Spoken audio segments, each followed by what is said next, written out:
మీ జీవితంలో చాలా స్ట్రెస్ ఉందా?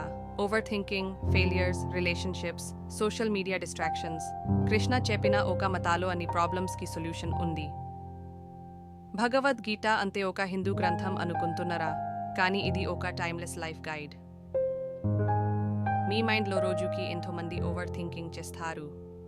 Exam results, job, career, relationships, but చేయాల్సిన పని చేయడం మర్చిపోతారు.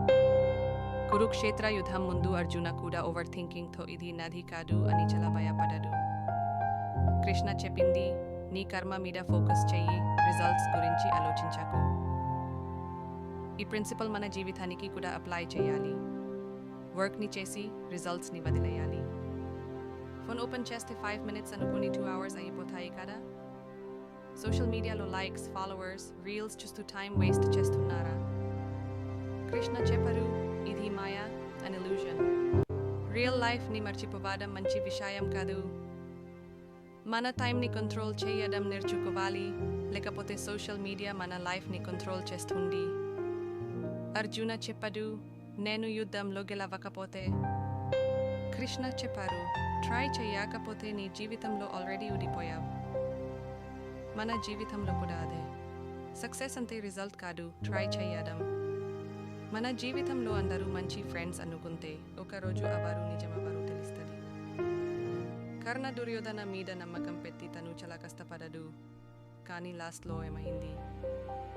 కృష్ణ చెప్పరు, స్నేహితులు కరెక్ట్గా చూస్ చేసుకో, లేకపోతే నీ లైఫ్ వాళ్ళు నాశనం చేస్తారు. మనీ, ఫేమ్, సక్సెస్ అన్నీ కూడా టెంపరీ హ్యాపీనెస్ ఇస్తాయి, కానీ ట్రూ హ్యాపీనెస్ ఎక్కడ ఉంటుంది? కృష్ణ చెప్పారు, డిటాచ్మెంట్లో ఉంటే ఆనందం ఉంటుంది. రిజల్ట్స్ మీద కాదు, ప్రాసెస్ మీద ఫోకస్ చేయి. మన జీవితంలో టూ మెనీ ఎక్స్పెక్టేషన్స్ ఉంటే ఆనందం తగ్గిపోతుంది. భగవద్గీత ఈ జనరేషన్కి చాలా కావాలి, సక్సెస్కి, స్ట్రెస్ ఫ్రీ లైఫ్కి. కృష్ణ చెప్పిన ఆన్సర్స్ ఆల్రెడీ ఉన్నాయి. మీ జీవితంలో బిగ్గెస్ట్ ప్రాబ్లం ఏంటి? కామెంట్లో టైప్ చేయండి. కృష్ణ చెప్పిన సొల్యూషన్ మీకు చెప్తాను. ఈ విధంగా పవర్ఫుల్ నాలెడ్జ్ కోసం సబ్స్క్రైబ్ చేయండి.